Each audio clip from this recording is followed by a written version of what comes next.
come as the New York Times is slamming our next guest for, quote, emulating the GOP frontrunner in his fight for nomination. Here with reaction is 2024 presidential hopeful Vivek Ramaswamy. Hey, Vivek. Good morning. It's good to see you guys. Good to see you as well. Vivek, there's a lot to talk to you about this morning. Let's start with Americans living paycheck to paycheck. 61%, in fact, report that they are living paycheck to paycheck. What is your plan for the economic recovery of America? So the clear economic problem in this country is that people have had stagnant wages while prices are up 16% since the time that Biden took office. Clear answer: unlock American energy, the supply of oil and gas by drilling, fracking, burning coal, embracing nuclear. These are sensible policies that both address inflation and deliver economic growth. The next issue is that people at home really are seeing prices go up, but we're not seeing economic growth to pace up with it. The number one reason why is that businesses cannot find enough people to staff open positions. Stop using taxpayer money to pay people more to stay at home than to go to work. That's how we deliver economic growth. Combined with stabilizing the U.S. dollar and dismantling the regulatory state, that's the wet blanket on businesses across this country. That's how we will restore GDP growth in this country. That's how we will combat inflation in this country. And I think that economic revival that's also one of the inputs to national pride. The reason why we have a crisis of national pride is that people aren't proud of a country where we're all not making enough money in that country. And that's what I'm going to fix with my pro-growth agenda. Vivek, you have had a big burst of scrutiny following that debate performance and the media coming after them. We mentioned the New York Times. In that Times piece recently, they said Vivek Ramaswamy, in clashes with the news media and his rivals, the Republican upstart has retreated from past comments, and they say lied about on-the-record statements. So how are you managing? Everyone's diving into what you've said in the past, positions you may have had in the past, and things change as you get older. But what's your answer to voters who say, who's the Vivek today versus the Vivek of things we might see from the past? Well, one that they dug up this week is at the age of 18. Yes, I was asking Al Sharpton a question on MSNBC, and I didn't come out of the birth canal spouting Republican talking points. That's true. I came to my views based on my experiences. I was a CEO who, like so many CEOs, was browbeaten into potentially making statements on behalf of Black Lives Matter after George Floyd died. Among CEOs in America, I was unique in saying that I refused to do it, to say that businesses should stay out of politics, should focus on profits. That ultimately led me to a journey that's caused me to arrive at the pro-American views that I espouse today.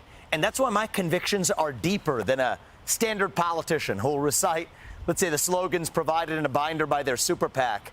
That's not me. I'm an independent patriot who speaks the truth. And I think that that's why I've been so clear and my convictions are so strong. I don't say things the way a standard politician does, but I think that's why we're actually having success in this race. There's no doubt. You state these principles clearly, Vivek, but I do think the question is, and it's for many on the right, Vivek, is when did you make that transition, to Pete's point? I've been to your website where you address many of these issues. I don't know whether or not they're regarding masks or climate change or whatever it may be, Vivek. There does seem to be a transition in your political ideology, and that makes people question, is it legitimate or is it convenient? So when did this transformation take place? Well, I think you all have known this through my journey. It started on 2020. I mean, I was apolitical before 2020.